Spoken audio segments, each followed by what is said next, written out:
Hello, என்ன பண்ணுறீங்க? Hi friends, எல்லோரும் எப்படி இருக்கீங்க? நல்லா இருக்கீங்களா? என்ன பண்ணுறேன்னு பார்த்தீங்கன்னா சோளம் உரிச்சிட்ருக்கிறேன். சோளம் உரிச்சிட்ருக்கியா? சரி. அப்புறம் ஈவினிங் டைம் நல்லா சோளம். இங்கே வர ஒரே மழையாக இருக்குங்க, செம மழை. காலையிலேருந்து மழை விடாமல் பெஞ்சிக்கிட்டே இருக்குது. இது வர புயல் வர வருதுன்றாங்க. போன புயலே சமாளிக்க ரொம்ப கஷ்டமாயிடுச்சு. இந்த புயலை எப்படி சமாளிக்க போறோம்னு தெரியல. அதனால அப்படி இருந்து கொஞ்சம் கேர்ஃபுல்லாக தான் இருக்கிறோம். கொஞ்சம் பயமாக தான் இருக்கு. காலிலேருந்து செம்ம மழைங்க. நாளன்னைக்கு தீபம் வேற. எப்போதுமே தீபத்துக்கு மழை இருக்குன்னு சொல்லுவாங்க. ஆனால் போன வருஷம்லாம் மழை கிடையாது. இந்த வருஷம் நல்லா மழை. இதுல எங்கேயாவது விளக்கு ஏற்றி வைக்கிறது, என்ன பண்றதுன்னு ஒன்றும் புரியல.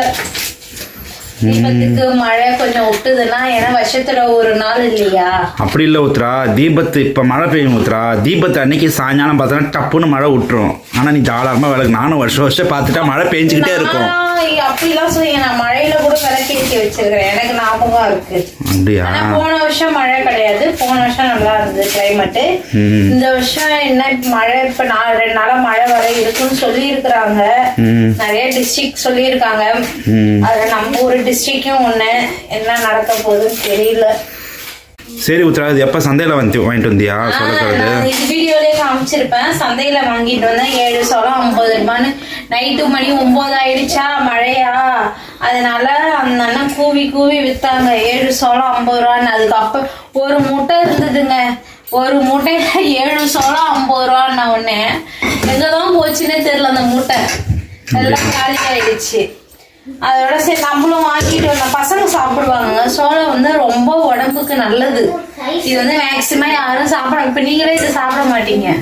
ஆனா நம்ம வீட்டுல எல்லாருமே சாப்பிடுவோம். நாங்க எல்லாருமே, நீங்க சாப்பிடுவீங்களா? எல்லாருமே சாப்பிடுவோம். ஆனா நீங்க மட்டும்தான் சாப்பிட மாட்டீங்க. இந்த சோளம் வந்து சில பேருக்கு வந்து பிடிக்காது, சில பேருக்கு பிடிக்கும். ஆனா இதுல இருக்க நன்மைகள் வந்து யாருக்குமே தெரிய மாட்டேது. ஒரு பொருள் வந்து பிடிக்கலன்னா அந்த பொருள்ல தான் நிறைய விஷயங்கள் இருக்கு. புரியுதா? அந்த மாதிரி எப்போ உடைக்க முடியாது. ரொம்ப ஸ்ட்ராங்கா இருக்கு, உடைக்கவே முடியல. அம்மாடி இருங்க, கத்தி எடுத்துக்கிறேன். சரி உத்ரா, இதுல என்ன நன்மைகள் இருக்கு? இதுல எனக்கு தெரிஞ்ச நன்மைகள் நான் சொல்லட்டுமா? சொல்லு, என்ன நன்மைகள் இருக்குன்ட்டு. இதுல உள்ள நன்மைகள் என்னன்னு பாத்தீங்கன்னா, இதுல வந்து கார்போஹைட்ரேட் இருக்குங்க. இந்த வந்து இப்ப இதுல வந்து பாத்தீங்கன்னா ஃபர்ஸ்ட் இது என்னன்னா, கண்ணுக்கு ரொம்ப நல்லது சோளம். மெயினா கண்ணுக்கு ரொம்ப நல்லது. அதை விட இதுல வந்து நார்ச்சத்து அதிகங்க. இதுல வந்து ரொம்ப நல்லது உடம்புக்கு. இதுல வந்து நார்ச்சத்து அதிகம். அதை விட கொழுப்பு கரையுங்க. இது மேக்சிமம் கொழுப்பை கரைக்கும். குடல் புற்றுநோய் எல்லாம் அவ்வளவு வராதுங்க. அது இல்லாம இதுல இரும்பு சத்து அதிகம். இரும்பு சத்து அதிகம் மேக்சிமம் இது வந்து சோளம் சாப்பிட்றதுனால. ஒரு குடலுக்கு சம்பந்தமான ஒரு இது அது வந்து ரொம்ப உடம்புக்கு நல்லது. இது சோளம் வந்து மக்காசோளம் மேக்சிமம் எல்லாரும் வந்து பாப்கார்னா வாங்கி சாப்பிடுவாங்க. அதை விட இந்த மாரி அவிச்சு நம்ம இதுல கொஞ்சோண்டு உப்பு போட்டு அவிச்சு நல்லா சாப்பிட்டோம்னா உடம்புக்கு அவ்வளவு நல்லது. ரத்த சோகை வராது. இரும்பு சத்து அதிகன்றதுனால ரத்த சோகை கண்டிப்பா இது வரவே வராது. உடம்புல என்ன சாப்பிட்டாலும் சில பேருக்குலாம் உடம்பு ஏறாதுங்க. ஆனா சோளம் சாப்பிட்டா டவகுன்னு உடம்பு ஏறிடும். நல்லா பார்த்தா பல்கா இருப்பாங்க ஆளுங்க. முடி வறட்சியா இருக்கிறவங்களுக்கு இந்த மக்காசோளம் சாப்பிட்டா முடி நல்லா ஆயிடுங்க. எலும்பு சத்து வந்து கூட கிடைக்கும். ஸ்ட்ராங்கா இருப்பாங்க. அவ்வளோ சத்துக்கள் இருக்குங்க. அதனால நான் எப்போதுமே இந்த மாதிரி சம்மர் டைம், இந்த மாதிரி சீசன் டைம்லாம் வந்ததுன்னா நான் பசங்களுக்கு கண்டிப்பா எங்க வீட்டுல 2 பசங்களுமே சாப்பிடுவணும். அதனால அவங்களுக்கு வந்து வாங்கி தருவேன் நான்.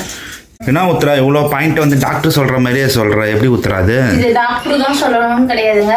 ஒரு நல்ல விஷயத்த இப்ப இந்த பொருள்ல நல்லது இருக்கு கெட்டதுல இருக்கு நம்ம சாப்பிடுறோம். அது வந்து தெரியாத அளவுக்கா நம்ம சாப்பிட போறோம். அதனால இந்த விஷயம்லாம் எனக்கு ஆல்ரெடியே தெரியும். இது வந்து ஜென்ரலா பொதுவான விஷயம் தாங்க. மேக்சிமம் எல்லாருக்கும் தெரியும். தெரியாதவங்களும் இருப்பாங்க. இதெல்லாம் பாத்தீங்கன்னா இப்ப உள்ள இளைஞர்கள் வந்து இதை சாப்பிட மாட்டாங்க. மேக்சிமம் பாத்தீங்கன்னா வயசானவங்க எல்லாம் விரும்பி சாப்பிடுவாங்க. எங்க ஆயாவுல இருந்து எங்க தாத்தாவுல இருந்து எல்லாருமே சாப்பிடுவாங்க. அதனால எங்க வீட்டுல இதை அடிக்கடி வாங்கி சாப்பிடுறதுனால இதை பத்தி எனக்கு நல்லா தெரியும். அப்படியா? சரி, ஓகே. அப்ப பசங்களுக்கு வாரம் இனிமே அவிச்சு கொடுப்ப? நான் எப்போதுமே சந்தைக்கு போனா இது வித்துதுன்னா வாங்கிட்டு தான் நான் வருவேன். நான் வாங்காமலாம் வரமாட்டேன். இந்த வாரம் 7 சோளம் வாங்கிட்டு வந்தா, ஏற்கனவே 2 சோளம் அவிச்சு கொடுத்துட்டேன்.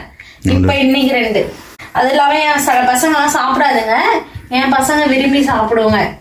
அதுமாதிரி மரவள்ளி கிழங்கு நல்லா உடம்புக்கு நல்லதாங்க, அதுவும் வாங்கி செய்வேன் நான். போன வாரம் மரவள்ளி கிழங்கு வாங்கிட்டு வந்து செஞ்சேன், இந்த வாரம் சோளம். அப்படியா? அதாவது வந்து இதெல்லாம் வந்து மண்ணுல இருந்து அடியில இருந்து வளர்ற பொருள். சோளம் வந்து மேலதான் வளரும். மரவள்ளி கிழங்கு இதெல்லாம் வந்து பூமிக்கு அடியில இருந்து, எந்த ஒரு பொருள் பூமிக்கு அடியில இருந்து வருதோ அந்த பொருள்லாம் அவ்வளவு நல்லது.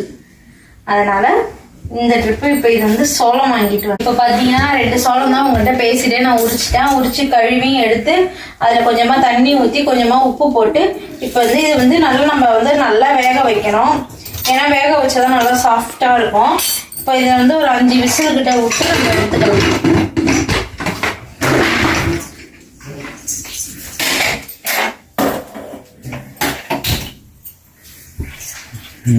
சரி, ஓகே உத்ரா. அப்புறம் வேற என்ன விஷயம்? ஒன்றும் இல்லை, இதை வேக வச்சுட்டு அரிசி காஞ்சி வைக்கணுங்க. நைட்டு சாப்பாடு டிஃபன் ஏதாவது செய்யணும். சாதம், மதியானம் சாம்பார் வச்சேன், சிக்கன் குழம்பு வச்சேன். சிக்கன் குழம்பு இல்லை, சிக்கன் வறுவல். அது கொஞ்சம் செஞ்சேனா அதெல்லாம் காலி ஆயிடுச்சு மதியானமே. இப்போ நைட்டுக்கு டிஃபன் தான், தோசை ஊற்றணும். கொஞ்சோண்டு சிக்கன் குழம்பும் சாம்பாரும் இருக்கு. அப்புறம் உங்களுக்கு ரைஸ் கேட்டீங்க, உங்களுக்கு மட்டும் ரைஸ் ஒரு கிளாஸ் கிளம்பி வச்சுட்டு எங்களுக்கெல்லாம் தோசை தான் ஊற்றணும். அதுதான் இன்னைக்கு நம்ம வீட்டில் நைட்டு டின்னர். சரி, சோளம் இந்த உடனே காட்டுறியா? என்ன உத்ரா, வெந்துருச்சா சோளம்? வெந்துருச்சுங்க. நான் பாருங்க நல்லா தண்ணி சுண்டி போயிடுச்சு. நல்லா இது வந்து கொஞ்சம் முத்தின சோளம், பிஞ்சு சோளம்ல.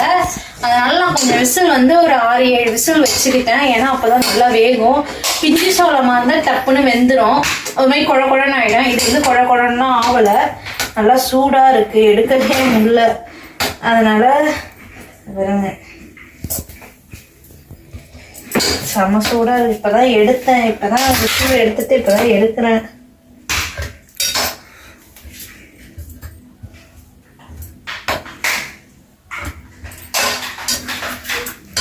அவ்வளவுதாங்க, 2 சோளம் தான் வச்சேன் போதும். மீதி இருக்கு, இன்னும் ஒரு 4 சோளம் இருக்கு. ஒரு 2 நாளைக்கு ஒரு டைம் ஒரு 2 சோளம் வச்சு கொடுக்குன்னு சொல்லிட்டு வாங்கிட்டு வந்தேன். இந்த மாதிரி நீங்களும் அப்பப்போ பசங்களுக்கு நல்லா சத்துள்ள உணவா செஞ்சு கொடுத்து பழக்கப்படுத்துங்க. ஆரம்பத்துல இருந்து பழக்கப்படுத்தினா கடைசி வரைக்கும் வரும். இந்த மாதிரி செஞ்சு கொடுங்க, பசங்களுக்கு உடம்புக்கு ரொம்ப நல்லது. என் வீடியோ பிடிச்சிருந்தா என் வீடியோக்கு சப்போர்ட் பண்ணுங்க. Okay bye. Okay bye. Bye பாய்.